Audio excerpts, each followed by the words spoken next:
KBS 열린 토론.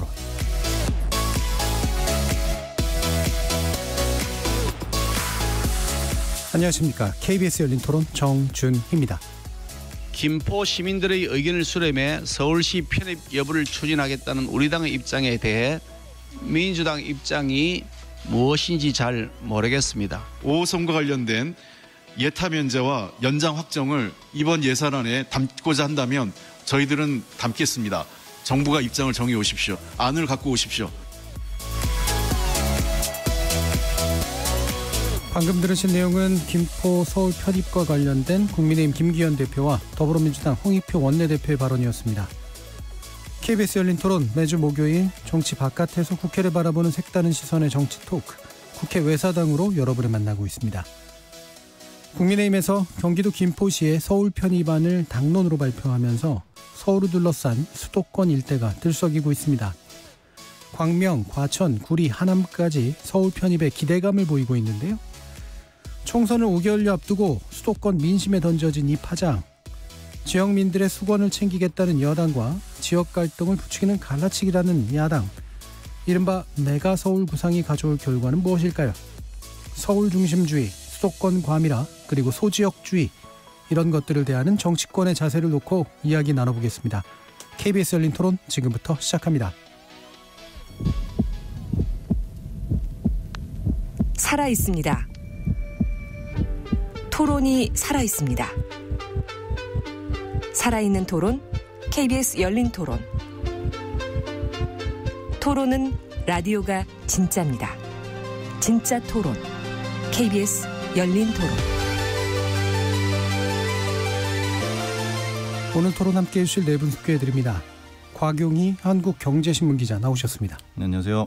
김용호 변호사 자리해 주셨습니다. 네, 안녕하세요. 이동수 청년정치크루 대표 나와 계십니다. 안녕하십니까. 장희로 시사인 기자 함께 하셨습니다. 네, 안녕하세요. 문자로 참여하실 분은 샵 9730으로 의견 남겨주십시오. 단문은 50원, 장문은 100원의 정보 이용료가 붙습니다. KBS 모바일 콩과 유튜브를 통해서도 무료로 함께 하실 수 있습니다. KBS 일라디오 모든 프로그램은 유튜브를 통해서도 참여가 가능하니 여러분의 많은 관심과 참여 부탁드리겠습니다. 자, 원래 이제 오늘 이야기를 하게 된 이유는 이제 갑자기 딱 던져진 김포 서울 편입안이 이제 여당에 의해서 추진이 되기 시작하면서 지역의 문제를 어떻게 볼 것인가라는 그런 문제의식이 들어서인데요. 그래서 일부에는 우리 정치와 이제 지역의 문제를 좀 집중적으로 이야기해 보고자 합니다. 근데 이제 지역주의란 말이 또 양가적인 그런 의미로 또 많이 쓰여서 한편으로는 이제 지역을 굉장히 중시하는 태도를 의미하기도 하고, 다른 한편에서는 자기 지역만을 굉장히 우선시한다거나 또는 지역 간 대결이 부추겨지는 그런 태도를 또 이야기하기도 하죠. 우리 정치에서 지역이라고 하는 것은 어떤 의미를 가지고 있을까? 또 지역주의에 대한 또 나름대로의 또 정의는 무엇일까? 한번 여러분들과 얘기 나눠보겠습니다. 곽 기자님 먼저 말씀해 주실까요? 네, 되게 재미있는 게 이제 지역주의를 한국 민족문화백과사전에 검색을 해봤어요. 근데 용어가 두 개가 나오더라고요. 지역주의라고 이제 검색이 두 개가 됐는데 두 개가 좀 다른가? 다른 의미인가 해서 봤더니 한문도 똑같고 영어도 똑같습니다. 레저널리즘이라고 똑같은데 왜 이게 이제 무슨 미국 연성어법도 아니고 갱신이 된 것 같더라고요. 보니까는. 네. 처음에 의미는 뭐였냐면은 그 특정 지역의 이해를 보호하거나 강화하기 위해 정치화하는 사회정치적 문화운동을 가리키는 정치학 용어다 이렇게 돼 있었더라고요. 그러니까 뭐 다양주의를 추구하고 관료주의적인 뭐 중앙집권화에 상대되는 개념이다 이런 긍정적인 의미가 처음에 있었는데 그 다음에는 반대로 같은 지방 출신자끼리 모여 다른 지방 출신자들을 제척하는 사회 병리 현상. 또 이렇게 두 번째 그 단어에서 규정이 되어 있더라고요. 그러니까 네. 지역 집단별 이기주의, 뭐 적대감 아주 안 좋은 의미로 다 있었는데 이 좀 재미있는 경험이었는데 이 두 개의 똑같은 단어가 다른 의미로 규정되어 있는 게 이 용어의 변질의 과정을 좀 잘 나타내 준 것 같습니다. 예. 그래서 사전에 기초를 둬서 똑같은 말이 왜 이렇게 달라졌는가라는 문제 제기를 해주셨고요. 이동수 대표. 네, 제 생각에는 이 지역주의라는 게 뭐 방금 곽 기자님께서 사전적 의미도 말씀해 주셨지만 결국에 이 지역의 목소리나 이런 것들을 정치적으로 어떻게 수렴하고 어떻게 이제 그 목소리를 실천할 것인가가 이제 지역주의인 것 같아요. 이거 꼭 나쁘다고 볼 수만은 없는데 그런데 이제 우리가 지역주의 하면 좀 부정적인 인상을 떠올리는 게 아무래도 이제 과거에 되게 심했던 어떤 지역 감정이라든지 아니면 이제 지역 이기주의 뭐 우리가 님비, 핀피 이런 얘기 많이 하잖아요. 이런 지역 이기주의와도 좀 어느 정도 연관지어서 생각하다 보니까 좀 이렇게 지역주의에 대해서 부정적인 어떤 정서를 갖게 되는 게 아닌가 이런 생각이 들었습니다. 그런데 이제 저는 요즘에 특히 이제 또 수도권이나 비수도권 간의 이런 격차도 너무 심해지고 있는 상황에서 이제는 더 이상 우리가 지역주의라고 했을 때 부정적으로만 볼 게 아니라 어떻게 하면 그럼 이 지역 간의 균형 발전을 도모하고 또 지역의 어떤 민의를 잘 수렴할 것인지를 좀 고민해야 될 때가 아닌가 이렇게 생각을 합니다. 예. 자, 그러면 뭐 지역주의에 대한 또 다른 의견들 주시면서 우리나라에서 정치가 좀 지역주의라는 요소가 긍정적이든 부정적이든 좀 크게 차지하고 있다고 보시는지 또 얘기 나눠보죠. 장희로 기자님. 일단 뭐 선거 때문에 시작됐다라고 예. 봐야 되겠죠. 이미 70년대 이제 박정희 전 대통령이 이제 워낙 본인의 어떤 그 지지세가 낮아지다 보니까 일종의 이제 산업화 과시를 좀 영남에 집중시키고 예. 그걸 이제 호남 포위론이라고 하는데 그거 자체가 이제 1987년 선거에서 또 약간 정초 선거처럼 돼버리는 바람에 일종의 이 지금의 일종의 대결적인 지역 구도가 만들어지고 뭔가 한국 정치의 어떤 문법, 기본 문법처럼 이야기가 좀 되고 있는 것 같은데요. 근데 이제 뭐 그때랑 다르게 지금은 이제 정권을 잡았다고 해서 뭔가 특정 지역에 되게 자원을 집중하는 방식으로 성장하는 것은 좀 불가능해진 것 같거든요. 그래서 아무래도 그 이제 세대가 젊어질수록 그 지역구도 방식으로 사고하는 어떤 선거를 하는 그런 것 자체는 그 경향은 좀 누그러지고 있는 것 같기는 한데 어쨌든 지금까지도 선거 결과들 복귀해 보면 그런 어떤 지역구도 문법 안에서 해석될 수밖에 없는 여지들이 좀 많이 있는 것 같아요. 여전히. 예. 그러니까 사라졌다라거나 또는 약화됐다라고 또 평가할 수 없는 요소들이 분명히 있다. 자, 김영호 변호사님. 네, 장 기자님 말씀대로 이제 근현대사를 거치면서 민주화를 달성하는 과정에서 여러 가지 뭐 민주항쟁이 있었는데 특히 5.18 같은 경우에는 거기에 대한 분명한 책임자의 사과나 그런 부분들이 좀 석연치 않게 이루어지고 현재까지 이게 이념으로 이어지면서 약간 양당으로까지 이어지고 있기 때문에 그런 부분에서는 조금 이렇게 지역을 기반으로 하면서 이념과 섞이면서 이게 또 정치에 또 이용되면서 이게 지역 자체가 갈라지고 그런 부분에서 이걸 또 선거에 또 이용하다 보니까 그 지금의 이제 정치 기득권층이라고 할 수 있는 쪽에서 이러한 선거 방정식 또 정치 공학을 좀 만들어가면서 기득권을 좀 유지하는 수단으로도 지역주의를 뭐 직간접적으로 좀 이용하는 측면이 없지 않아 있는 것 같고 특히 이제 몇 년 전에 있었던 그 일베 사이트가 굉장히 좀 이렇게 언론에 많이 보도되던 그 시기 전후로 해서 이 특정 이 호남 지역에 대한 이제 지역 혐오적인 발언이나 이런 그 역사 왜곡된 사실들이 좀 무차별적으로 언론에 노출된 경험이 있었는데 그 과정을 좀 지나고 나서 이 왜곡된 역사가 정치에 어떻게 이용될 수 있는지에 대한 국민적인 학습이 어느 정도 이루어지고 난 이후에는 이제는 지금 세대에 있어서는 그래도 이 지역 감정이라는 것 자체가 좀 잘못된 감정이다. 좀 우리가 오해할 수 있고 좀 객관적으로 봐야 되는 역사적 사실이다라는 부분을 대부분의 국민들께서는 좀 인식하고 있는 상황은 아닌가 싶습니다. 예. 그래서 이제 뭐 감정적인 그런 요소들을 이렇게 자극해서 뭔가 하는 방식은 적어도 이제 보편적인 차원에서는 그렇게 바람직하게 받아들여지지 않는 거로 생각되고 있다. 정도까지 얘기를 해주셨는데 일부러 부정성을 강조하고 싶지는 않습니다만 이제 부정적 요소들을 많이들 얘기를 하니까 그럼 이제 우리 정치가 이제 지역을 대하는 데 있어서 어떤 부정적인 그 행태를 보이고 있는가? 이런 면에 한번 좀 집중해서 지적해 주시면 어떨까 싶은데요. 일단 뭐 이동수 대표님. 네, 저는 이제 방금 김 변호사님께서 말씀해 주신 대로 사실 2030 세대에서 과거의 그런 영호남 지역 감정 정서는 많이 없어진 것 같거든요. 근데 이제 요즘 보이는 게 이제 지역 간의 어떤 이슈들이 있을 수 있고 뭐 민원들이 있을 수 있잖아요. 여기서 이제 그런 지역 이기주의를 정치인이 부추기는 식의 정치는 좀 점점 더 심화하고 있는 게 아닌가 약간 그런 인상을 받고 있습니다. 대표적인 예로 이제 재작년에 서울의 한 지역구에서 있었던 일인데요. 이 지역구가 이제 되게 대단지 아파트 단지가 있는 곳이에요. 근데 이 지역에 서울시에서 이제 시립 그 실버케어 센터를 짓기로 했었는데 거기 해당 지역구 국회의원이 내가 이제 실버케어 센터 여기 오는 거를 막았다. 그걸 이제 보도 자료를 되게 자랑하듯이 이제 수건 사업을 이뤄서 기쁘다 이렇게 이제 보도 자료를 이렇게 배포해가지고 되게 논란이 된 적이 있었습니다. 근데 이제 실버케어 센터가 결국에 노인 요양 시설 뭐 이런 건데 이거를 막는다는 거 자체가 저는 좀 사실 이해가 좀 안 가긴 했었는데 아무튼 그 지역 아파트 단지 주민들이 그런 걸 원하니까 또 정치인이 그거에 편승해서 이제 이걸 해결을 한 거잖아요. 좀 이런 지역 이기주의 관련한 문제들이 앞으로는 더 이런 지역 어떤 정치와 지역주의에 있어서 더 이렇게 강화되지 않을까 저는 그런 우려를 갖고 있습니다. 예. 그래서 예로 들어주신 건 이제 기피 시설이 이제 들어오는 것을 전반적으로 보면은 이제 필요한 건데 자기 지역에 이제 들어오는 것을 막거나 또는 반대하는 분위기를 키워서 자신의 정치적 이득을 삼는 네. 것, 뭐 이런 쪽이겠네요.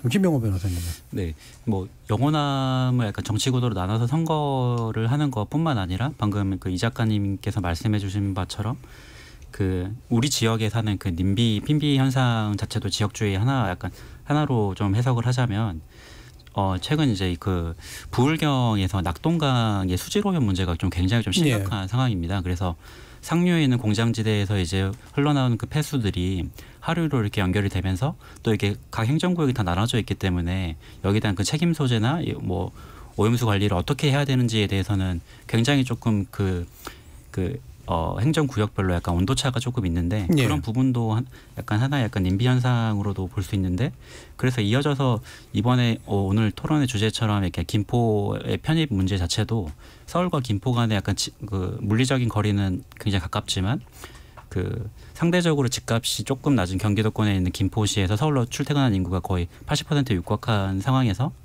그런 부분에서 김포시와 서울시 간에도 이 편입 문제를 두고도 방금 이 작가님이 말씀하신 것처럼 서로 간에 약간 지역 간의 득실을 따지면서 어느 지역에 계신 분들은 찬성할 수 있고 또 어떤 지역에 계신 분들은 또 반대할 수 있는 상황이 맞닥뜨리고 있어서 이 지역주의 자체가 큰 틀에서는 정치권에서 약간 선거구도에 이용될 수도 있고 또 우리 실생활에서는 약간 내 생활의 문제에 좀 관련된 지역주의의 문제가 여전히 좀 크고 작게 발생하고 있는 것 같습니다. 예. 그러면 뭐 여전히 마찬가지 맥락이신 것 같긴 해요. 뭐 기피하고 싶거나 또는 뭐랄까 한쪽이 자기의 이익은 취해야 되는 남의 이익들이나 손해에 대해서는 이제 방치하거나 이런 식으로 이제 차별화하는 그런 태도들을 많이 활용한다 정치라고 하는 게. 자 그럼 두 분의 기자님들은 또 어떤 식으로 보시는지. 일단 뭐 사실 지금 김포 관련된 논란 중에서도 되게 또 주요 쟁점 중 하나가 쓰레기 매립지 이 문제인 것 같은데 그런 것처럼 이제 두 분이 말씀해주신 거를 보면 이제 그런 부분을 또 이제 지역 이기주의 문제로 또 이야기해볼 수 있을 것 같고, 근데 제가 이제 이번에 이 지금 방송 준비하면서 강준만 죄송합니다 선생님이 쓰신 그 바벨탑 공화국이라는 책을 보니까 지역주의를 감정의 문제를 보면 답이 나오지 않는다 이렇게 쓰셨더라고요. 그러니까 우리가 지역 감정이라는 얘기 흔히 많이 쓰는데 어쨌든 지역주의건 지역 감정이건 그 뿌리라고 하는 거는 이익이라는 것에 있고 우리 지역 출신이 어떤 권력을 잡아야 우리 지역에 돈을 더 많이 갖고 올 수 있다라고 하는 그런 생각이 사실은 이 지역주의 지역 감정을 둘러싼 문제의 근원이다라고 지적을 하시더라고요. 그래서 사실은 이거는 서울이라고 하는 어떤 초집중화 현상 자체를 약화시키지 않으면 이 문제는 아무 관심 없으면서 지역 갈등 해소해야 된다라고 하면 그거는 하나만한 소리다 이렇게 지적을 하시던데, 그게 또 이번 김포 사태에서도 또 김포 사태가 적절한 말은 모르겠으나 메가 서울이라는 논란에서도 결국은 이제 지방과 서울의 어떤 이걸 어떻게 설정할 것인가의 관계를 어떻게 설정할 것인가의 정책이 설정할 것인가의 문제에서 정책이 어떤 결정을 하느냐인 건데 이 서울의 어떤 집중화를 약화시키지 않는 지역 균형 발전이라고 하는 게 의미가 있나라는 이제 그런 생각도 들더라고요. 예. 그래서 지역 감정이라고만 부르면 안 된다. 그 안에는 이익에 대한 판단들이 들어있다는데 요즘은 사실은 감정을 낮게 보면 안 된다라고 하는 또 반론도 많습니다. 감정 자체 이미 합리성이 들어가 있기 때문에. 자, 곽경희 기자님. 저도 이제 뭐 감정적인 문제로 보는 거는 당연히 아니지만 이게 이제 사실 역사적으로 따져보면은 지역 감정이 하루아침에 해소할 수 있는 문제는 또 아니라는 생각이 드는 게 이제 삼국시대로 가다 보면 고려가 이제 통일을 하고 훈유 10조에도만 봐도 약간 지역 감정 얘기가 나오고 조선왕조 줄록에도 그렇고. 근데 그 이후에 우리가 그것을 좀 해결하려는 노력을 했냐. 저는 원인을 좀 우리 스스로에서도 좀 찾아야 되지 않겠나 싶은데, 예를 들면 우리 이제 92년에 김기춘 전 법무부 장관이 그 음식점에서 특정 지역 지지하면서 우리가 남이가 이런 발언 지금도 밈처럼 쓰이고 폭탄처럼 쓰이는 상황이고, 또 뭐 경상도 대통령 안 뽑으면 개밥의 도토리다 막 이런 게 지금도 이런 단어들이 막 쓰이는데, 그거에 대해서 문제의식을 갖지 않고 우리가 좀 계속 뭐 자연스럽다고 해야 되나요? 계속 문제의식 없이 살았던 게 저는 저희 스스로도 그런 거 좀 공고화시키는데 좀 조력을 하는 것 같다. 반성을 해야 될 문제다 이렇게 보고 있습니다. 저는 요즘에 이제 그 두 분 말씀해주신 맥락에서 이제 요즘 보면은 되게 도시 중심부와 주변부들이 이렇게 있잖아요. 그러니까 뭐 예를 들어서 쓰레기 뭐 이렇게 큰 어떤 면적을 필요로 하는 뭐 쓰레기 매립지라든지 발전소라든지 뭐 이런 건 저는 불가피한 측면이 있을 수 있다고 보는데, 요즘은 보면 뭐 어떤 요양원이라든지 이런 필수 시설들마저도 그 중심부에서 해결하려고 하지 않고 그냥 주변부로 다 떠밀어버리는 좀 그런 경향들이 있거든요. 그래서 저는 이런 문제를 좀 우리가 이제는 책임감 있게 좀 해결해 나가야 되지 않나 좀 그런 생각이 들었습니다. 예. 자, 그러면 이 부정적인 측면들에 대한 뭐 다양한 주로는 이제 좀 이기성에 관련된 거, 그리고 이기성을 자극하는 정치나 행동에 관련된 것들을 얘기를 해주셨는데, 그렇지 않고 뭐 지역에 대해 제대로 착목하거나 아니면 이런 지역 차별성 내지 지역 이기주의를 좀 큼직하게 극복하려고 하는 정치적 행동들에는 어떤 것들이 있었을까? 어떤 사람이 또 떠오르거나 또는 어떤 정책이나 사례가 떠오르시는지 얘기를 좀 나눠보도록 하죠. 장 기자님. 일단 뭐 가장 험지 출마론이 나오는 이유도 사실 지역주의가 문제다라는 네. 그건 거고, 그래서 그 우리 정당에 좀 불리한 지역에 출마하는 것이 마치 이제 어떤 거기에 정당성을 좀 부여해주는 그런 걸 텐데요. 이를테면 뭐 영남과 호남의 어떤 유권자들이 특정한 정당에만 몰표를 준다. 이것 때문에 이제 그 이야기가 나오는 것들이고, 그러면서 저는 좀 생각났던 분이 지금 고인이 되신 분이긴 한데 허대만 씨라고 이제 2008년부터 2022년까지 민주당 계열 정당으로 해서 그 포항에만 6차례 네. 나갔던, 뭐 국회의원 선거에도 나가시고 포항시장 선거에서 나가시고 이랬던 분인데 다 낙선하셨던 분이거든요. 그리고 이제 그럼에도 불구하고 그 이제 뭐 다큐멘터리에서 어떤 다큐멘터리에서 김대중 전 대통령이 나왔다고 해가지고 막 보이콧 운동이 벌어지는 그런 도시에서 그래도 2018년에 포항시장 선거에 나왔을 때는 42.4%를 꽤 득표하셨었다 좁혔죠. 네, 꽤 많이 좁혔었고. 네, 그리고 또 어쨌든 이명박 전 대통령의 고향이기도 하고, 이제 그러는 동안에 이제 굉장히 이 지역 구도를 넘어서야 한다라는 걸 자신의 어떤 삶으로 계속해서 좀 이 증명하려고 하셨던 그런 분이 좀 생각이 나더라고요. 예. 그래서 계란으로 바위치기처럼 보일 수는 있으나 네. 예, 이게 나의 소신이고 신념이고 지더라도 그래도 나는 해보겠다라고 그렇죠. 하는. 그게 또 42.4%까지 또 지지율을 인정받았던. 끌어올린 것, 그거 이유이기도 할 것 같아요. 예. 김 변호사님. 네.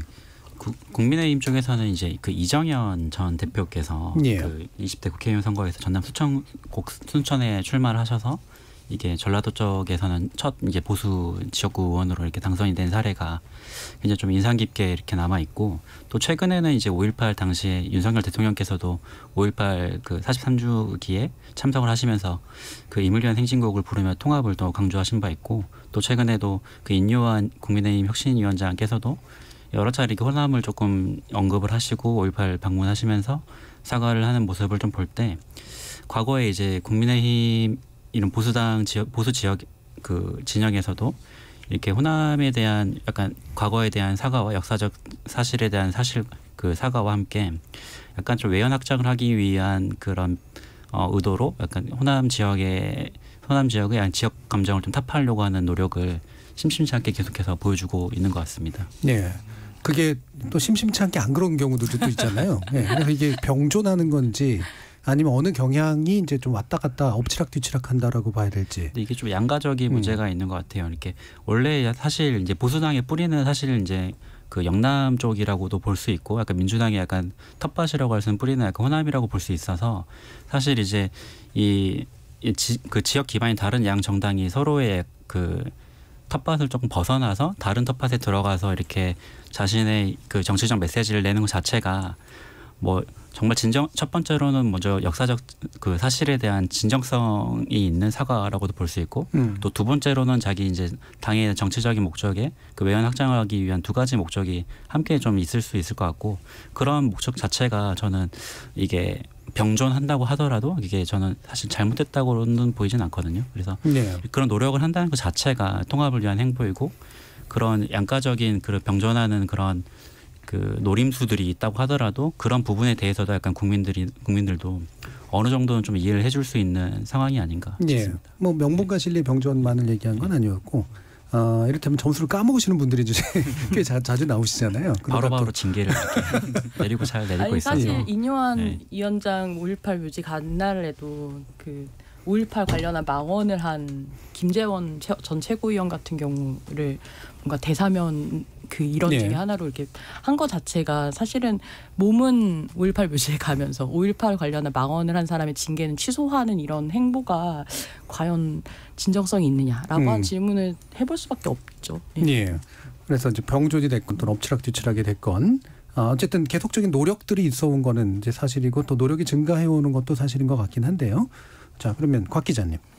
저는 이제 아무래도 그 지난번에 저희 험지 출마 주제로도 그때 한번 말씀드렸었는데, 김부겸 예. 대구 수성갑에서 삼수를 하셨고 31년 만에 이제 대구에다 깃발을 꽂은 그죠. 그분의 이제 진정성이 참 삼수를 하면서 거의 10년에 가까운 그 세월을 어떤 한 지역에다가 투입하셨다는 것 자체가 저는 상당히 이제 평가를 좀 받아야 되는 게 아닌가. 아까 우리 변호사님께서 말씀하신 것처럼 어떤 외연 확장적인 측면만 본 게 아니라 본인의 인생을 거기다 갈아넣었다는 면에서는 전 되게 높게 평가를 하고 싶은 게 있고, 그리고 최근에 또 젊은 분 중에는 천하람 변호사도 이제 눈에 띄시죠. 전남 순천 쪽에 이제 당협위원장 계시는데 이제 대구 출신이시잖아요. 여기 온 거 있는 분도 아니신데 오셔서 노력하는 모습을 보면은 되게 눈에 많이 들어오는 분 중에 한 분입니다. 예.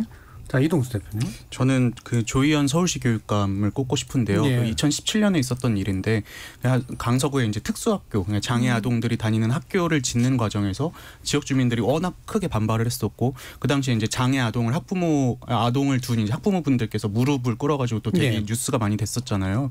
근데 이제 이거를 그래도 이제 뭐 어떤 주민들도 계속 만나고 소통하고 여러 제안도 하면서 결국에 이제 해낸 점을 전 되게 높게 평가를 하고요.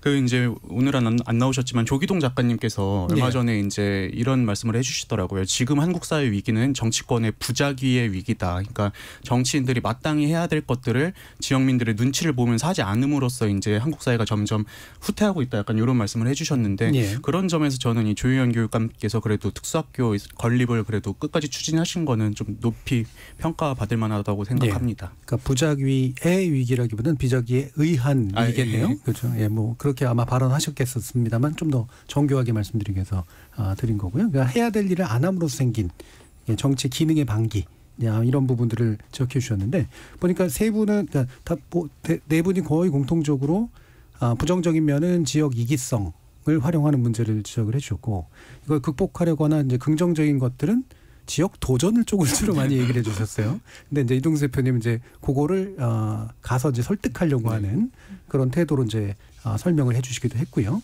자, 그러면 이제 이게 이제 여러 가지가 이렇게 차원이 섞이다 보니까 이제 나오는 그 다양한 이제 생각들이실 것 같은데, 우리 정치가 과연 그러면 방금 조희연 교육감 뭐 얘기도 해주셨지만 우리 지역에서 지역민들이 반대하는 하지만 국가를 위해서는 좀 필요한 또는 미래를 위해서는 필요한 그런 일들을 설득하는 정치인이 있을까?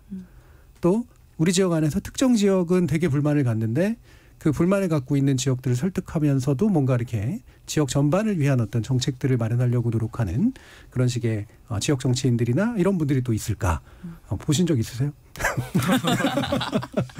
또는 그런 게 필요하다는 생각은 당연히 하실 텐데. 네, 본 적은 없고요. 근데 이제 제가 어느 지자체장 인터뷰 했었을 때였는데 이제 그분 인터뷰는 아니고 밥을 먹을 때였나? 근데 그분이 그 얘기하더라고. 한국의 지역구 국회의원이 너무 많은 게 사실은 국가균형정책 발전이라고 하는 어떤 정책을 만드는 데서 되게 장애 요인이 된다 이런 얘기하시면서 결국 이제 비례대표가 좀 많이 늘어나야 국가 전체를 고민할 수 있는데 다들 이제 자기 지역구 중심으로 이렇게 좀 일종의 소지역주의라고 할까요? 내 지역구 위주로만 딱 보다 보니까 뭔가 이제 국가 차원의 어떤 발전 계획 혹은 이제 균형 발전이라고 하는 것들을 추진하는데 좀 발목 잡는 사례들이 계속해서 많이 생긴다 이러면서 결국은 이 국가 개혁 문제라고 하는 거 다 정치 개혁이랑 맞물려 있다 이런 얘기 했던 게 좀 인상적으로 들었던 기억이 나네요. 그러니까 비례대표 쪽이 이제 그래서 전국적인 시야를 좀 갖는다가 앞에 2년만 그렇다 뭐 이런 얘기도 이제 예전에 좀 했었고요. 또 다른 분들 혹시 얘기하실 거 있으실까요? 근데 뭐 비례대표를 늘리는 것도 하나의 방안이 될 수도 있겠지만 또 자칫하면 또 이제 포퓰리즘으로도 흐를 수도 있는 문제가 또 있고, 사실 지역구 국회의원만큼 또 지역을 끔찍하게 생각하시는 분들 많지 않거든요.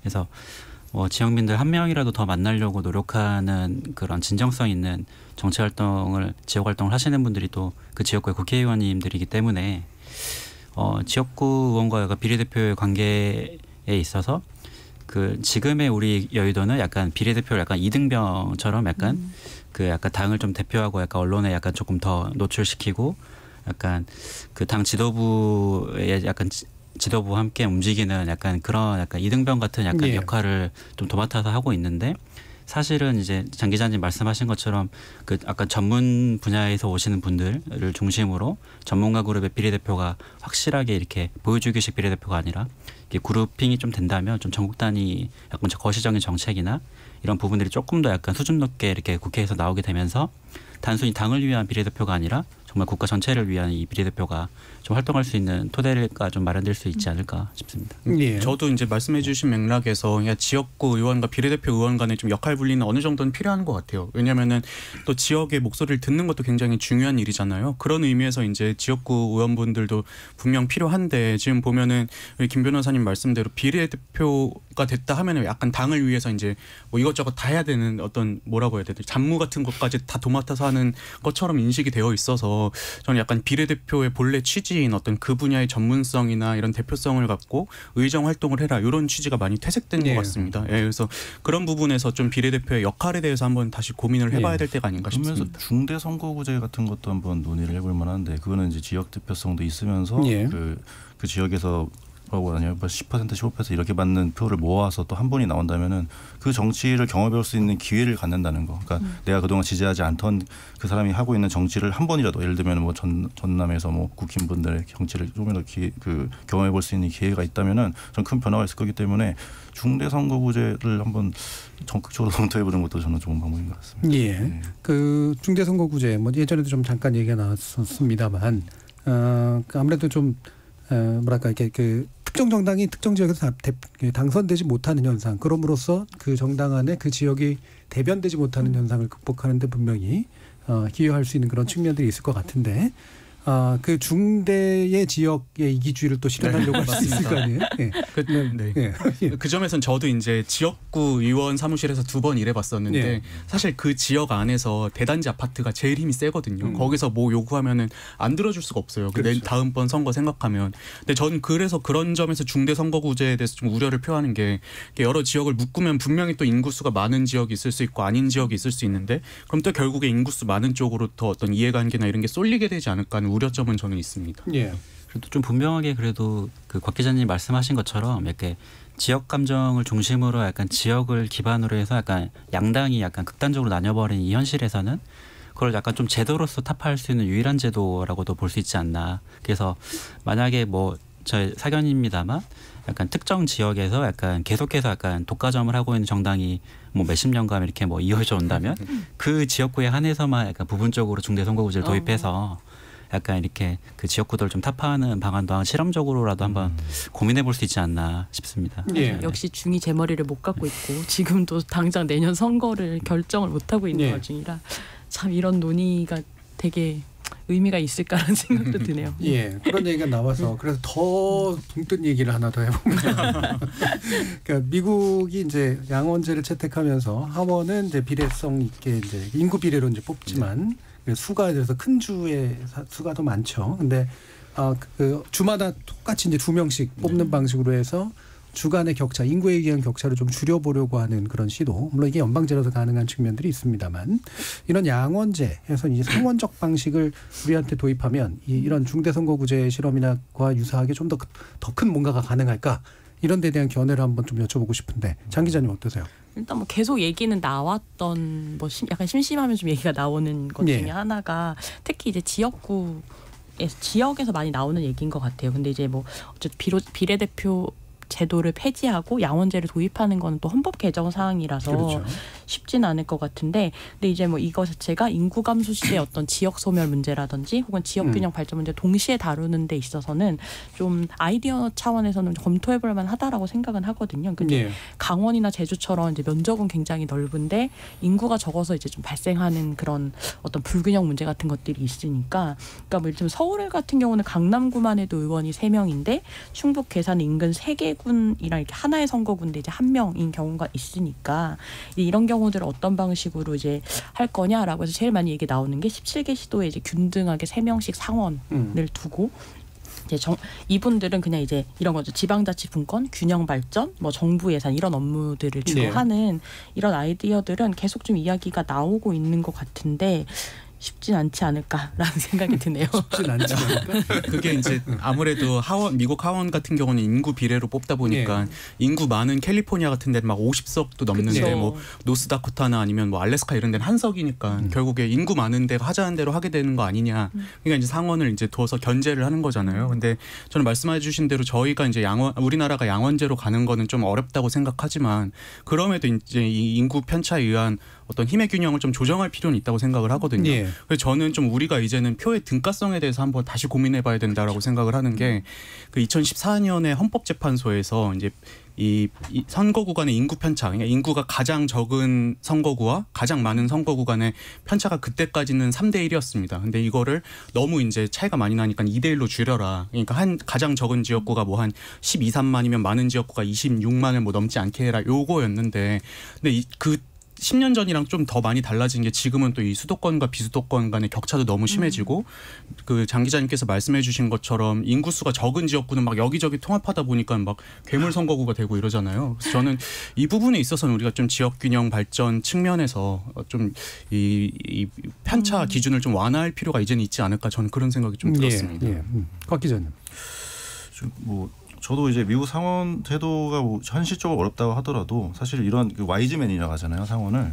그 와이즈맨들이 그 좀 교체 자체도 이제 6년 임기 중에 2년에 한 번씩 하고 뭔가 이제 전체적인 거국적인 차원에서 생각할 수 있는 정책적인 결정을 생각할 수 있는 여유를 이제 상원들한테 주잖아요. 그렇기 때문에 뭐 지금처럼 뭐 극단적인 상황에서는 합의가 좀 어렵겠지만 그래도 어느 정도는 그 아까 말씀하신 어떤 특정 주의 대변만 특정 주의 그 미시적인 사항만 대변하는 게 아니라 거시적인 사항도 대변하는 그런 그런 제도 자체는 한번 좀 가져와서 실험을 해볼 수 있는 게 아닌가. 그리고 우리는 당장 그냥 다음 임기 다음에 내가 또 돼야 되는데 이런 생각만 하다 보니까 좀 큰 결정을 할 때는 약간 미루는 듯한 느낌이 있고 장기적으로 생각을 못 한다. 그래서 뭐 주체적으로 상원 하원은 아니더라도 어떤 그런 의원한테라도 어떤 권한을 좀 줬으면 좋겠다. 특히 뭐 지역 균형 발전 같은 거는 국회에서 안 하는 방식이라든지 좀 고민해봤으면 좋겠다는 생각이 듭니다. 지역 균형 발전은 국회에서 안 한다라고 하는 건 뭘까요? 그럼 입법을 딴 데서 한다. 예를 들면은 뭐 지금 지역 균형 발전 국회에서 넣자 그러면은 지금 아까 말씀하신 것처럼 인구 비례로 하면 서울 위주로 이제 결정이 되는 거잖아요. 예. 네.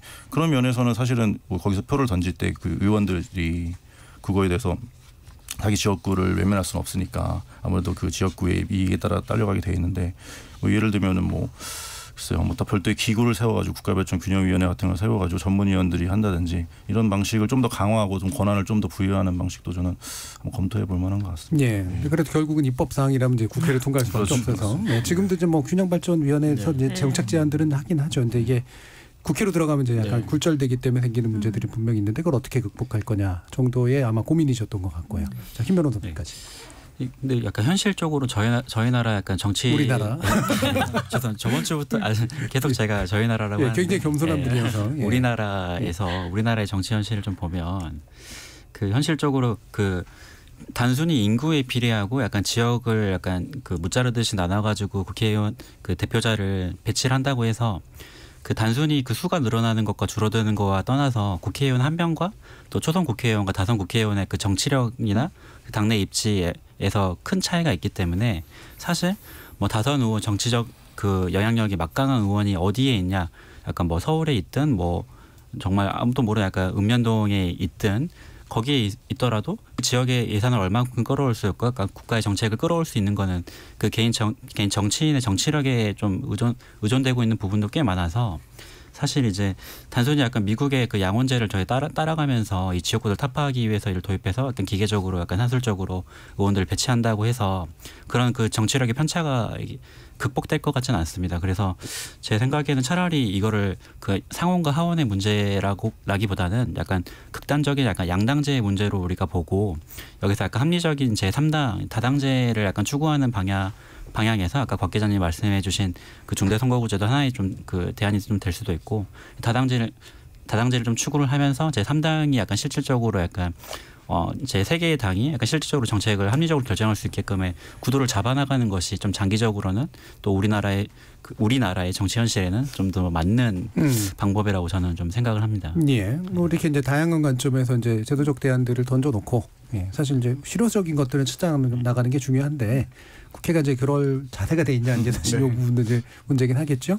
3358님께서 한 가지 지적해 주셨는데 김포에서 서울로 출퇴근하는 인구가 80%가 넘는다는 주장은 거짓 아니었나요 하셨는데요.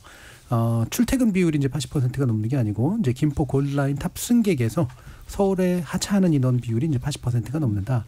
그 핵심 대중교통을 이용하는 이제 인구 비율이 이제 서울로 출퇴근자들일 테니까 아무래도 굉장히 많은 비중을 차지한다. 이런 얘기를 아마 이제 짧게 줄여서 전달하는 과정에서 생긴 오해인 것 같습니다. 자, 1부는 이 정도로 좀 마무리하고요. 청취자 여러분들이 보내주신 문자 더 들어보고 가죠. 정의진 문자 캐스터. 네, 지금까지 청취자 여러분이 보내주신 문자들 소개합니다. 박우진님. 저는 이번 김포 서울 편입 논란을 보면서 영화 오징어 게임의 현실판이 아닌가 생각했습니다. 서민들을 이용해 장난치고 있는 느낌이에요. 황정현님. 김포보다 서울에 더 가까운 고양, 광명, 구리, 하남, 성남, 과천 등의 지역은 가만히 있을까요?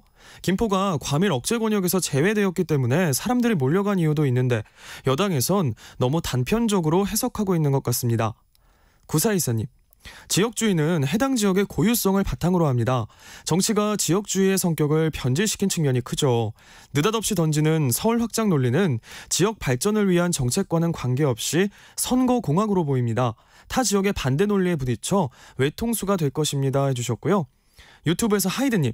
김포시의 서울 편입이 필요한가 아닌가를 떠나서 지금 왜 하필 김포 서울 편입이 정치권의 화두가 되어야 하는지부터 묻고 싶습니다. 고물가, 고환율, 고유가 등 민생 문제가 심각한 시기에 김포 편입이 중대한 문제인가요? 9449님. 아직도 지역주의를 선거에 활용하는 구시대적인 사고를 가진 인물이 정치를 한다면 국회의원 자격이 있을까요? 총선에서 답이 나올 것 같습니다 라고 보내주셨네요. 네, KBS 열린 토론. 이 시간은 영상으로도 생중계하고 있습니다. 유튜브에 들어가셔서 KBS 일라디오 또는 KBS 열린 토론을 검색하시면 지금 바로 토론하는 모습 보실 수 있습니다. 방송을 듣고 계신 여러분이 시민논객입니다. 계속해서 청취자 여러분들의 날카로운 시선과 의견 보내주세요. 지금까지 문자캐스터 정의진이었습니다. 단 1-20%의 가능성도 저는 있다고 보기 때문에 이거는 국민들도 다 알 수밖에 없는 문제이기 때문에 논리와 논리가 부딪히고 삶에서 좀 기댈 곳, 기댈 사람 이런 것들이 좀 필요한 것 같아요. 뭔가 우리가 좀 치유가 돼야 될 것 같아요. 예. 느슨해져야 될 것 같고. 이성과 감정이 만나는 곳. KBS 열린 토론. 평일 저녁 7시 20분 정준이와 함께합니다. KBS 열린 토론. 정치 바깥의 시선으로 국회를 바라보는 국회 외사당 김용호 변호사, 이동수 청년정치 크루 대표, 장희로 시사인 기자, 곽용희 한국경제신문 기자 이렇게 네 분과 함께하고 있는데요. 자, 그래서 이제 이 김포의 서울 편입론 이 부분을 가지고 2부에서 좀 더 얘기를 해볼 텐데 일단 여당은 주목을 끄는 데는 확실히 성공을 한 것 같습니다. 그리고 그러니까 지금까지는 이제 아무래도 강서구 보궐선거 문제라든가 이런 것 때문에 좀 의제를 끌려다니다가 의제를 이제 자기 주도로 이제 가져가는 데는 일단은 성공한 것으로 이제 보이죠. 여론이 이제 들썩이고 있기도 하고요. 찬성이든 반대든 말하기 시작했다라는 게 굉장히 중요한 부분인 것 같은데, 자, 전반적으로 이 상황 어떻게 보시는지 한번 네 분 의견 들어보죠. 김 변호사님부터. 네. 그 교수님 말씀처럼 지난 23일 서울시 국정감사에서 오세훈 시장도 아직 구체적인 검토를 한 바가 없다. 그러니까 김포시장을 좀 만나보고 좀 얘기를 들어보겠다라고 말씀하셔서 사실 이게 굉장히 좀 오랫동안 그 필요성이나 편입의 필요성이나 시급성을 좀 따져서 약간 그 성숙된 약간 정책이라기보다는 사실상은 조금 약간 선거를 앞두고 조금 국면 전환용으로 약간 이슈가 제기된 측면이 좀 크지만 이왕 또 이슈가 제기된 만큼 또 김포시 시민들의 어려운 점과 또 서울 시민들의 약간 득실들 여러 의견을 좀 수렴을 해서 이게 금주 내에 이제 여당에서 특별법을 발의한다고 하니 그 특별법 좀 내용을 따지면서 그 법이 통과가 된다면 그 절차 안에서 김포시 편입 문제 그리고 더 나아가서 뭐 지금 뭐 부울경 메가시티 문제나 뭐 서울 뭐 전남 광주 이 부분에 대한 호남권 메가시티 광역동맹 이런 측면까지도 이 전체적으로 그 한반도 전체에 대해서 행정체계를 어떻게 조금 이렇게 개편할 것인지에 대한 거시적인 문제를 선거를 앞두고 좀 치열하게 여야가 논의를 한다면 그동안 이제 그 국가균형발전위원회나 지금의 약간 뭐 지방시대위원회인가요? 거기서 이제 조금 같은 정책을 좀 반복해 왔던 것을 조금은 이제는 좀 실효성 있게 정말 실현할 수 있는 그런 정책들을 조금 내놓을 수 있는 또 계기가 된 게 아닌가 해서 좀 저는 좀 긍정적인 면이 있다고 봅니다. 예. 그래서 약간 부정적일 수도 있으나 이제 긍정적인 결론으로 이제 갔는데 굉장히 김포에서 서울 거리만큼 꽤 먼 것 같다는 느낌도 좀 들긴 하는데 그 중간이 어디냐 이제 이 부분을 잘 채워주시면 좋을 것 같아요. 예, 곽 기자님. 정책적으로는 이제 좀 꽃놀이패를 쥐었다는 느낌이 확실히 들더라고요. 그러니까 손해 볼 건 별로 없는 거고, 그러니까 이슈 선점에도 아까 우시선님 말씀하신 대로 성공을 한 거고, 또 야당 내부에서도 한 대 맞았다. 예, 여당 정책 프리미엄에 당했다라는 이제 말을 할 정도로 저는 좋은 정책 같고 그냥 정치적으로 계산을 했습니다. 예. 네.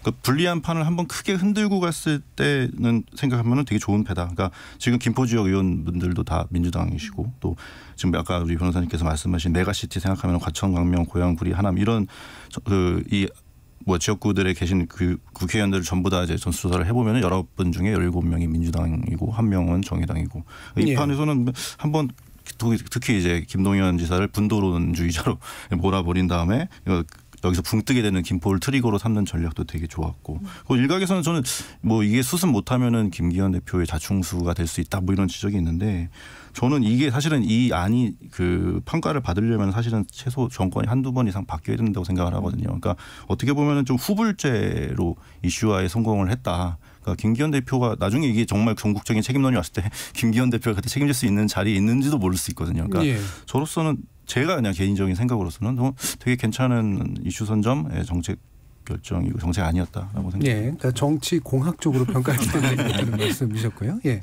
또 장희로 기자님. 예, 김기현 대표한테는 너무나 필요했던 국면 전환인 것 같습니다. 어쨌든 험지 출마론의 대상자로서 계속 예. 이름이 거론됐었기 때문에 지금 이제 의제 주도권을 국민의힘이 좀 가져오는 굉장히 어떻게 보면 저는 단기적인 효과라고 생각하고요. 아까 김 변호사님 얘기해주시고 뭐 특별법 이런 얘기도 해주시고 이제 뭐 행정 체계 자체를 가지고 이야기해야 된다라고 말씀하셨는데. 예. 저는 사실 이 정부가 제일 좀 무시하는 것 중에 하나가 절차라는 생각이 들거든요. 그러니까 이를테면 경북에서 대구로 이제 이관된 군의군 같은 경우도 거긴 다 이제 국민의힘이 뭐 대구시장, 경북도지사, 국회의원, 시도의회 사실상 다 장악하고 있다라고 하니까 정치색이 같다라고도 할 수 예. 있을 텐데 이럼에도 불구하고 이 여론을 수렴하고 뭐 절차를 거치고 하는데 3년이 걸렸단 말이에요. 근데 이거를 총선 5개월 남았는데 그 안에 거시적인 것까지 다 논의를 해서 뭔가 결과를 만들어내겠다라고 하는 것 자체가 저는 일단 굉장히 변수가 너무 많은 일이고 현실성 문제에서 떨어지지 않나라는 생각이 들고요. 총선이라고 하는 건 사실 전국 선거인데 이런 어떤 수도권 집중 현상 혹은 뭐 지방 소멸 이런 문제를 가지고 이제 논의를 해야 되는 어떤 이 선거판이 벌어지는 건데 여기서 이 좀 집권 여당이 들고 나온 이 대책이라고 하는 것이 너무 좀 이런 것과는 멀어지는 모순이 있는 그런 이야기는 아닌가라는 생각이 좀 들고 10월 27일 날 윤석열 대통령이 경북도청 찾아가서 이렇게 얘기했거든요. 수도권 중심의 판을 바꿀 수 있는 과감한 균형 발전과 지방분권 정책이 필요하다. 이거에 대한 답이 김포인가라는 질문을 하지 않을 수 없습니다. 예. 예, 이동수 대표님. 저는 개인적으로 지금 국민의힘 지도부가 그동안 수도권 위기론 되게 많이 나왔잖아요. 근데 수도권 위기론 나온다고 좀 무리수를 둔 게 아닌가 이런 생각을 하는데요. 총선에서 수도권에서 질 것 같다는 예. 그런 위기론 때문에 무리수를 둔 게 아닌가 싶은 게 일단 저는 이 현안 자체가 대통령실이랑 조율이 됐는지도 모르겠어요. 예. 왜냐하면은 요 며칠간 이제 윤석열 대통령이나 대통령실에서 나온 메시지들 보면은 제 주변도 그렇고 특히 이제 2030 세대들도 되게 좋아할 만한 이슈들이 많았거든요. 예컨대 뭐 은행의 어떤 약탈적 금리 문제라든지 아니면은 플랫폼 기업의 뭐 수수료 문제 아니면 이제 불법 공매도를 또 금지하겠다 이런 얘기들이 되게 많이 나왔는데 이게 지금 김포 이슈 때문에 다 묻혀가지고 하나도 지금 논의가 안 되고 있는 상황. 근데 이 메시지들을 보면은 전 대통령실에서 좀 나름 준비를 해서 이제 뭐 어제였나요, 그제였나요 타운홀 미팅도 하고 막 했던 것 같은데 그 모든 걸 지금 이 김포 현안이 다 가져가가지고 과연 지금 이게 대통령실과 조율이 됐느냐. 지금이야 이제 이 서울 편입 이슈에 대해서 뭐 여론이 아직 확실하지 않으니까 지켜보고 있는 것 같은데 만약에 이제 여론이 안 좋아지기라도 하면은 저는 아마 또 대통령실과 어떤 국민의힘 지도부 간의 또 갈등 요인이 될 수도 있지 않을까 그렇게 생각을 합니다. 예, 마침 뭐 그 말씀을 주신 김에 그래서 일단은 대통령실 또는 내지 정부와 어느 정도 좀 교감이 있었나 조율이 좀 있었나라고 하는 부분에 대한 또 분석도 필요하고요. 실제로 또 메시지가 좀 약간 엇갈리는 그런 측면들이 좀 있기 때문에 최근 이제 윤 정부에서 발표한 그런 내용하고는 과연 이제 이게 어떤 좀 상황으로 보시는지 장유로 기자님 보시기에. 일단 근본적으로 되게 논의하기 어려운 좀 전에 말씀드렸듯이 되게 근본적이고 큰 이야기라서 지금 총선 5개월 앞두고 논의하기 적절한 주제인가라는 생각이 먼저 하나 들고 지금 민주당에서도 계속 얘기하는 게 뭐 아까 이제 홍익표 원내대표 목소리가 초반에 나왔습니다만 지하철 연장 논의가 오히려 더 시급한 거 아니냐라는 생각이 들거든요. 네. 이제 지하철 5호선과 9호선을 사실 그 김포 골드라인이라고 하는 건 2량밖에 없는 그 전철이라고 하는 게 저는 정책 실패를 대표적으로 보여주는 그런 사례인 것 같아요. 네. 김포 골드라인이라고 하는 것 자체가. 근데 이제 이런 어떤 그러니까 되게 거시적인 거 말고 미시적으로 해결해야 될 문제들이 분명히 있고 이 문제들을 사실은 어떤 선거를 앞두고 굉장히 해결할 수 있는 이제 장이 열리는 건데 여기에 무슨 메가시티 이런 이야기들이 겹치면 그것이 김포 시민들한테도 이로운 일인가라는 생각이 들고 김포에 살고 있는 제 친구는 이 서울 중심주의가 너무 지긋지긋하다. 서울에 넣어주면 내가 무조건 표 줄 줄 알아? 약간 이렇게 이야기도 하던데 그러니까 그런 모르겠어요. 그러니까 집을 가진 사람들한테는 굉장히 또 부동산 호재 이슈나 이런 것들이 있기 때문에 중요할 수도 있는데 집을 갖지 않은 또 절반의 사람들한테는 과연 어떤 이슈로 다가올지 이게 정말로 국민의힘에서 생각하는 대로 움직여줄지 이 이슈가 그러기엔 너무 큰 이슈가 아닌가라는 생각이 들어요. 네, 김영우 변호사님. 네. 사실 이 메가시티 행정통합 이 이슈는 그 과거 이제 김경수 경남지사 시절부터 이렇게 나온 이슈인데 당시에도 이제 부울경 통합을 메가시티를 놓고 굉장히 좀 찬반이 되게 많이 지역별로 갈렸습니다. 그래서 경남의 입장에서는 부산에 약간 인프라를 확장시켜서 그 파급 효과를 받겠다라고 해서 이게 메가시티 안에 경제 좀 적극적으로 찬성을 했지만 반면 또 울산의 입장에서는 부산으로 모든 인프라와 인구가 집중이 되면 결국은 울산은 이제 배드타운이 되고 약간 슬럼화가 돼서 블랙홀 현상이 발생할 수 있다. 이렇게 해서 이게 하나의 정책을 놓고도 약간 지역 간에 이렇게 의견이 다 달랐거든요. 그래서 그 메가시티 안이 이번 정부 와서는 행정통합으로 이름이 또 바뀌고 다시 이제 또 뭐 특별연합 또 경제동맹 약간 여러 이렇게 이름을 바뀌면서 사실 이 정책 자체가 잘 떠버렸습니다. 근데 이제 서울이나 이 김포 같은 경우에는 이 워낙 우리나라 2분의 1 가까이 이렇게 인구가 좀 밀집되어 있고 뭐 이렇게 세수나 이렇게 인구나 이렇게 인프라 자체가 워낙 잘 되어 있기 때문에 한번 실험적으로라도 약간 김포 편입에 대해서 약간 제대로 된 보고나 분석을 진행을 한다면 이 하나의 모델을 두고 이게 부울경이나 호남에도 이렇게 확장시켜서 메가시티나 행정통합을 어떻게 좀 지역에 좀 정착을 시켜야 되나 시킬 수 있나 그런 약간 표준의 약간 모델을 좀 분석할 수 있는 그런 기회가 또 될 수 있고 저는 오히려 이게 선거를 앞두고 이런 이슈가 나온 것 자체가 이제 우리 그 서울과 수도권과 비수도권 간의 약간 이 지역 문제 자체에 정말 이제 정치권에서 진심으로 이제 좀 분석을 하고 제도를 좀 그 업그레이드 시키려고 노력을 할 수 있는 계기가 된 것 같아서 한 번은 이렇게 조금 그 수도권에 편중화되어 있는 이 우리나라의 그 이 지역 현상을 조금은 좀 타파할 수 있는 그런 좀 해안이 좀 이번 기회에 좀 나왔으면 하는 기대가 있습니다. 예, 곽 기자님 보시기에 이렇게 지금 정부나 그 대통령실이나 이런 데서 뭔가 이렇게 좀 이렇게 메시지가 읽히시던가요? 어떠세요? 근데 저는 좀 아까 엉뚱한 생각인데 예. 우리 변호사님 얘기를 들으면서 어떤 생각이 이게 메가시티를 이게 조성을 만약에 한다는 걸 전제로 한다면은 지금 뭐 우리 수면으로 가라앉았던 부울경 메가시티랄지 마산 창원은 뭐 성공했지만 그 외에 아까 우리 이동수 대표님이 말씀하신 메가시티를 군데군데에다가 대거로 조성을 한다면은 물론 이제 지역 균형 발전이랑 안 맞는 면도 있지만 그거 자체가 지역 균형 발전의 어떤 다른 일환이 될 수도 있지 않을까. 메가시티를 좀 여기저기 세워서 이제 지역 거점으로 삼는다면은 뭐 그런 생각도 솔직히 들었고 또 이제 제가 궁금한 게 여당 지도부가 아까 이제 모르셨다고 당정에 합의가 안 된 것 같다고도 말씀을 하셨는데 저는 여기서 또 궁금해지는 게 여당 지도부도 요거를 제대로 못 풀면은 역풍을 맞을 수 있다는 걸 분명 모르지는 않을 거거든요. 그러면 결국은 이제 서울을 전부를 편입시키는 이제 메가시티를 당연히 생각할 수밖에 없는 거고 총선 전까지 그걸 계속 이제 이슈화를 시킬 거기 때문에 우리 장윤호 기자님께서는 이건 이제 어떤 그 메가시티의 어떤 의미나 편입에 대한 의미에 대해서 좀 해석을 많이 주셨지만 정치적으로는 앞으로 계속 끌고 갈 수 있는 문제다. 다만 이제 또 다른 포인트가 뭐냐면은 제가 서울 외곽 주민이잖아요. 노원구 사니까. 외곽 주민들한테 그리 어떤 평가를 받을까? 서울시 인서울에 하고 계시는 분들한테 어떤 평가를 받을까? 왜냐면은 지금 우리가 어떻게 보면 서울 강남 그다음에 서울 외곽 그다음에 서울 진입을 노리는 경기도권을 이렇게 좀 이렇게 좋은 건 아니지만 계층화가 돼 있는 상태에서 요걸 무너뜨렸을 때 과연 그 기존의 뭐 기득권이라고 하지는 그렇지만 기존의 그 계급 질서에 이렇게 익숙해진 분들한테 또 어떤 평가를 받을 것인가 요거에 대한 생각이 있었는지도 궁금하긴 합니다. 정부가. 예. 뭐 지금 몇 개의 보도로 알려지기로는 대통령실과 사정교감이 있었다고 하더라. 네. 고 하더라라는.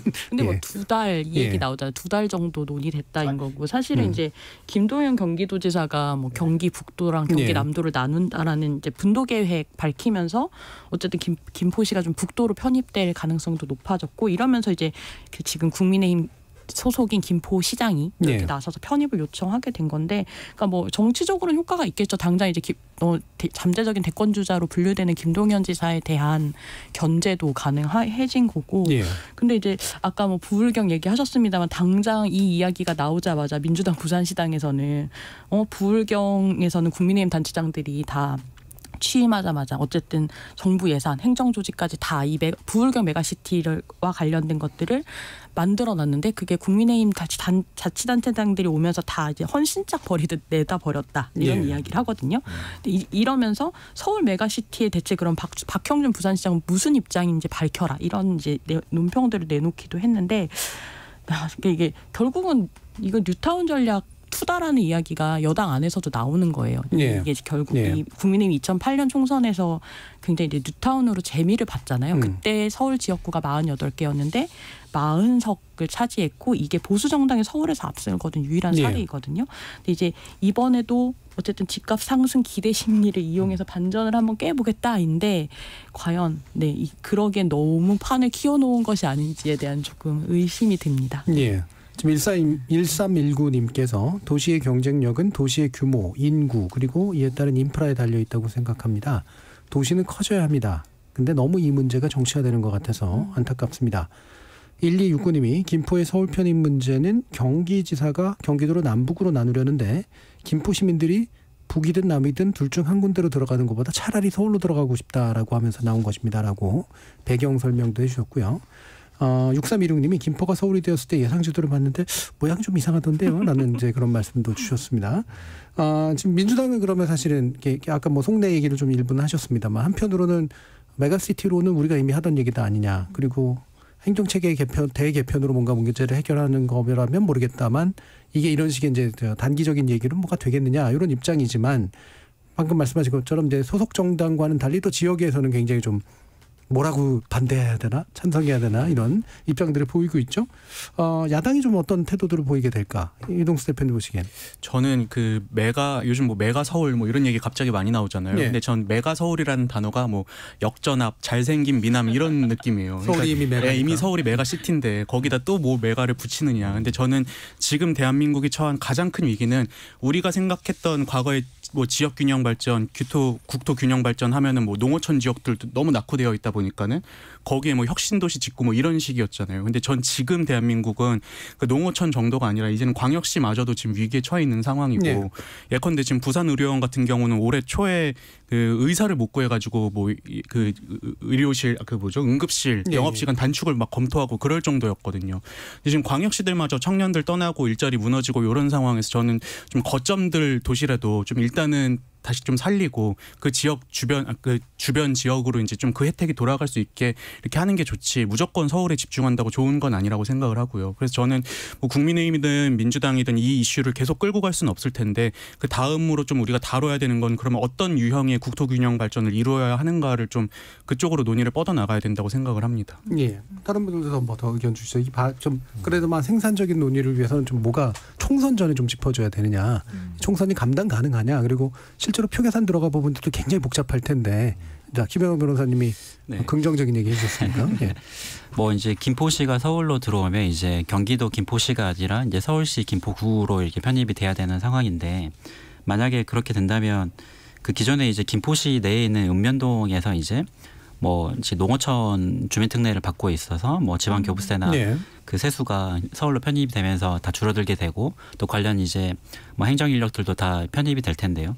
그에 반해서 이제 좀 김포시가 그러면 실질적으로 얻을 수 있는 게 과연 5호선 그 연장이나 뭐 쓰레기 매립지를 피해갈 수 있는 뭐 그런 부분이 전부인지 아니면 어떤 부분에 대해서 실질적으로 주민들에게 혜택이 있는지를 좀 치열하게 조금 분석을 해야 될 것 같아서 앞으로 이게 김포를 서울에 편입하는 거에 대해서 찬반의 논란이 그 자체를 찬반하는 게 아니라 이제 앞으로 뭐 특별법을 기점으로 해서 나올 수 있는 그 디테일한 그 정책들에 대해서 좀 치열하게 약간 여야에서 약간 디테일한 정책들을 제시를 하면서 여기에 대해서 국민들의 약간 그 동의를 공감 좀 얻어야 되는 그런 숙제가 좀 남아 있는 것 같고 또 한편으로는 이제 메가시티 이야기로 다시 돌아가서 당시에도 이제 부울경이 통합이 되면 그럼 부울경 통합이 행정부의 수장을 어떻게 뽑을 것이냐 또 이 선거제 문제에도 굉장히 또 많은 안이 또 나왔어요. 그래서 당시 좀 유력하게 나왔던 안 하나가 부울경 각 시장이 좀 돌아가면서 부울경 행정통합 수장을 하자. 그리고 뭐 그렇다면 이제 그 아래에 있는 부울경, 부산, 울산, 경남에 있는 도의원, 시의원들은 어떤 직위로 또 부울경의 행정통합에 또 들어갈 것이냐 이런 약간 그런 그분들은 어떻게 주민들이 그 몇 개의 표로 이렇게 투표를 할 거냐 이 문제까지 이렇게 이어지면서 이 지역의 그 관할 구역을 변경하는 것 자체가 이 선거 구획과 굉장히 밀접한 관련이 있기 때문에 정말 이게 첩첩산중의 문제인데 그것보다 우선해서 약간 이 지역 서울 과밀화 현상을 타파하기 위한 수단으로서는 이런 이슈를 좀 계속해서 제기를 하고 좀 세게 한번 이 정부에서 약간 카르텔을 협파하는 것처럼 이 지역 구도를 약간 그 과밀화 현상을 좀 해결하려는 의지를 보여주는 것 자체는 저는 굉장히 좀 긍정적인 현상이라고 보입니다. 그때 혁파돼야 될 카르텔은 어떤 건가요? 혁파되어야 된 카르텔은 뭐 서울 카르텔? 수도권 과밀화 현상 카르텔. 아니 근데 결국은 서울에 되게 많은 이 기능이 집중되어 있는 게 문제라는 거에 대해서는 다 동의를 하는 것 같은데 그것이 이제 김포가 서울에 편입되는 것과 부딪히는 지점이 있지 않냐라는 게 제가 지금 드는 생각인데 사실 이거는 뭐 지역의 박탈감이 심하다 이런 문제가 아니라 어떻게 보면 저는 국가 생존 문제랑도 연관이 돼 있는 게 인구가 빠져나간다, 지역이 쇠퇴한다 이런 거 자체가 지방 도시가 자체적으로 뭔가 이 뭘 생산하거나 이러지 못하면 재정 투자를 결국 국가 차원에서 해야 되고 비효율이 굉장히 높아지겠죠. 이제 그러면 독자적으로 생존할 수 없으면 이제 정부 예산의 어떤 블랙홀처럼 지역이 기능하게 될 텐데. 그 비효율을 누가 감당하냐면 결국은 모두가 감당해야 될 문제이기 때문에 서울을 집중시키지 말고 지방 분권을 하자, 균형 발전을 하자라는 이야기가 나오고 있는 이 어떤 흐름이 있었다라고 생각하는데 이 흐름에 좀 역행하는 이슈가 아닌가라는 생각이 드는 거죠. 그러니까 부울경 메가시티와는 조금 다른 결이 있는 것 같아요. 그러니까 이게 이제 총선에서의 의제가 되려면 이제 두 가지 방향이 필요하잖아요. 하나는 거기에 이제 뭔가 이득이 간다고 생각하는 지역 안에서 난 이렇게 하겠습니다라고 한 몇몇 의원 후보자들의 어떤 선거 구호가 되거나 근데 정당의 구호가 되려면 이제 이거를 전체적인 어떤 총선 그 나름의 매니페스토 안에 포함시키는 어떤 그릇이 필요할 텐데 그 그릇이 이제 수도권 메가시티 또는 뭐 서울 메가시티냐 아니면 전국 메가시티냐 뭐 행정 대개편이냐 뭐가 나와야 될 거 아니에요, 그죠? 이동수 대표님. 이게 이제 말씀해주신 사실 표 계산 측면에서 봤을 때는 저는 이 김포 편입 이슈가 되게 안 좋은 이슈라고 생각을 하는 게 아까 이제 청취자분께서 말씀해 주신 것처럼 원래 이 이슈가 나온 게 이제 사실은 이제 지리적인 어떤 인접성 때문에 김포가 경기 남북도로 나뉘어졌을 때 경기 북도로 가게 된다. 근데 보통 보면 인구수 많고 좀 기업들 많은 데는 경기도 남쪽에 많이 있잖아요. 그러니까 이제 김포가 이제 경기도 북쪽으로 가기는 싫고 그럼 차라리 우리가 서울로 가자고 하자. 일부 분들이나 이런 정치인분들이 이런 주장을 하셨고 이렇게 된 거예요. 근데 저는 그러면은 나머지 경기 북부에 사시는 분들 입장에선 되게 기분이 나쁠 것 같다는 생각이 들거든요. 우리가 뭐 혐오시설도 아니고 왜 우리랑 같이 하기를 싫어하지 약간 이런 느낌이 들 것 같고 물론 이제 김포에 사시는 분들도 저마다의 어떤 여러 이유가 있겠지만 단순히 표로만 놓고 봤을 때는 저는 이게 그렇게 긍정적으로 작용하지는 않지 않을까. 그리고 만약에 김포의 편입이 뭐 확정이 된다고 했을 때 그럼 또 뭐 다른 어떤 지자체에서도 우리도 그럼 가고 싶은데 왜 안 넣어주냐 이런 논란이 나올 수 있고 저는 이게 처음부터 좀 애초에 잘못 쏘아 올린 신호탄이 아니었나라는 생각이 듭니다. 저는 약간 생각이 다른 게 저는 이거 메가시티를 전제로 지금 추진하고 있다고 생각하는 그러니까 이게 김포는 트리거고 수도권 메가시티. 네, 아예 그냥 그 아까 우리 그 김포 외에 고양, 과천, 성남, 강명, 부천 이런 걸 아니면 메가시티로 하려는 걸 전제로 한 정책이라는 생각이 들어요. 왜냐하면 아까 지도 보시면 아시겠지만 그 연접 지역 자체는 되게 좁잖아요. 망치를 붙여놓은 것처럼. 그러니까 누가 그 아까 뭐 정확하게 이제 그 통계청 인구청 조사 보면은 뭐 서울 통근 인원을 조사를 해보면 하남이랑 광명은 20% 정도 되거든요. 그리고 이제 뭐 구리, 과천은 19%인데 오히려 김포는 12.7% 이 정도거든요.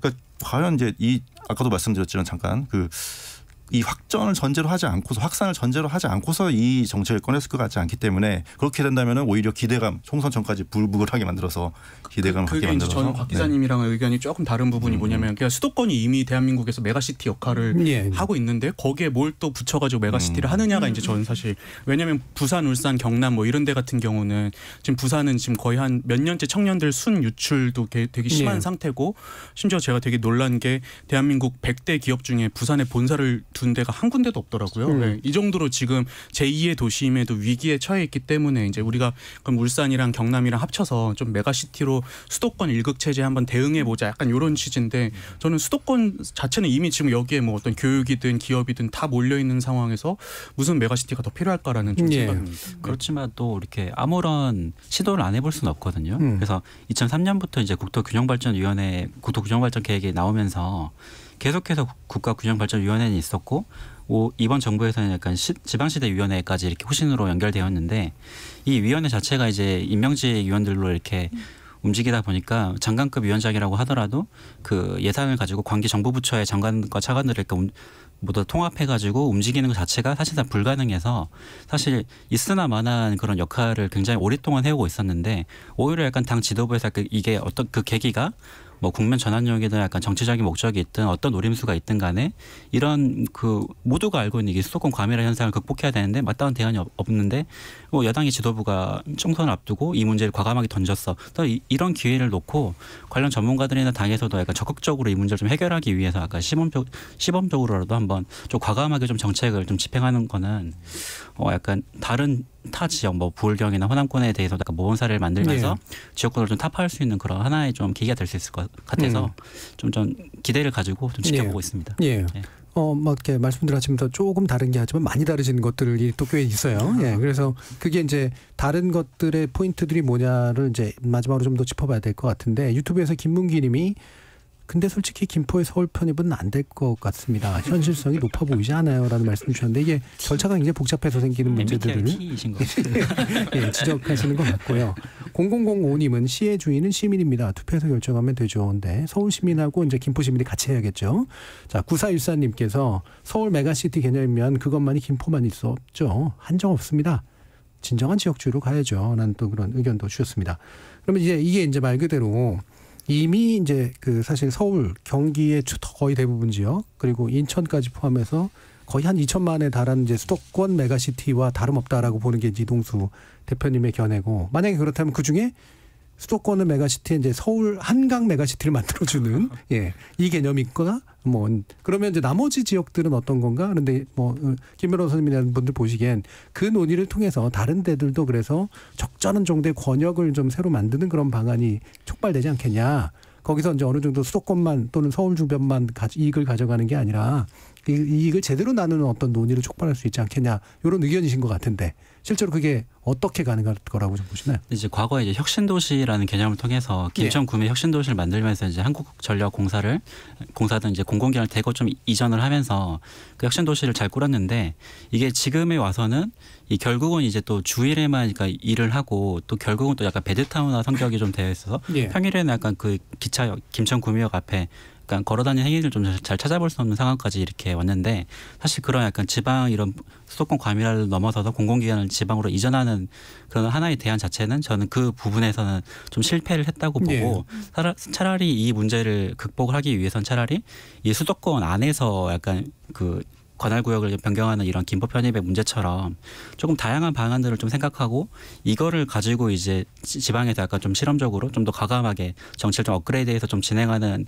그런 단계가 좀 필요한 지금 순간이고 이게 마침 또 총선 전이라서 좀 힘있게 좀 추진할 수 있는 시기도 맞는 것 같아서 굉장히 좀 희망차게 좀 한번 지켜봐 주는 것도 한번 어떨까? 네, 그러니까 서울 거를 내려보내는 방식으로서 인위적으로는 안 된다. 거기까지는 이해를 가고 서울이나 뭐 수도권 안에서 효과적으로 자원 재배치를 하는데 그럼 지방에는 뭔가 가야 될 거 아니에요? 어떻게 해야 되는 거죠? 저는 효과가 이제 그 서울에서 뭔가를 내려보내고 이런 것들이 필요하다고 생각을 하는 게 우선 참고로 저는 서울에서 나고 자라긴 했습니다. 네.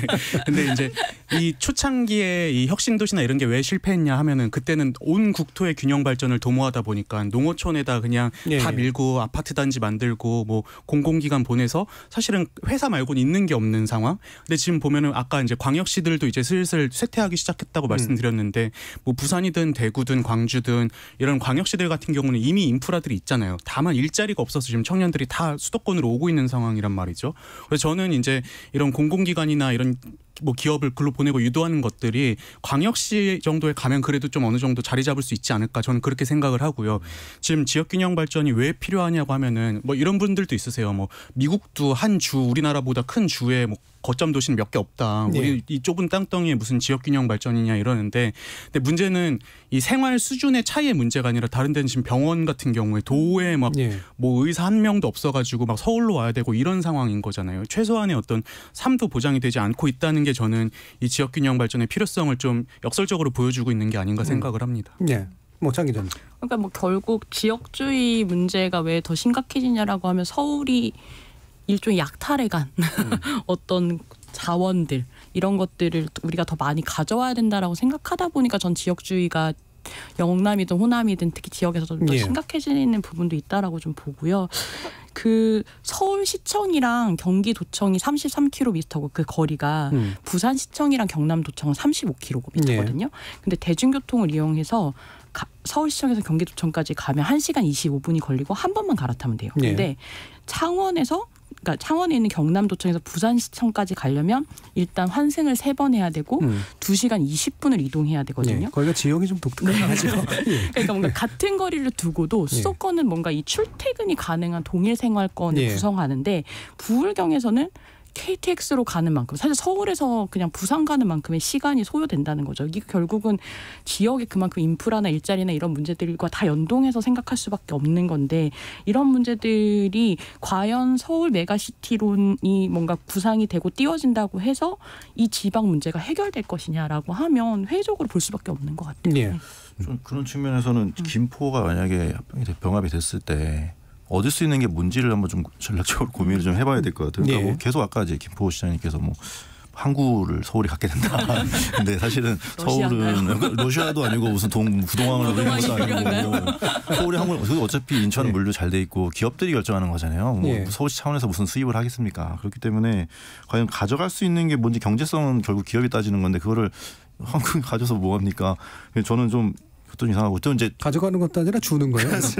그리고 이제 또 우리 나의 해방일지 보면은 거기 삼포시 나오잖아요. 그 포가 제가 볼 때 김포도 약간 이제 들어가 있는 것 같은데 거기 보면 새남매가 그 서울 그 생활권을 너무 그리워하면서 막 그 이런 에피소드가 나오는데 뭐 여기서 뭐 지하철 한참 타고 내려가가지고 거기서 버스 타고 또 집까지 가야 되는 그러니까 왕복 3시간 넘게 걸리는. 근데 그 사람들한테 오케이 오늘부터 너의 서울 시민이야. 이랬을 때 과연 뭐 인프라가 바뀐 게 하나도 없는데 뭐가 달라질 것인가? 라고 생각하면 김포시도 뭔가 좀 치밀하게 고민을 하는 과정이 필요한 것 같아요.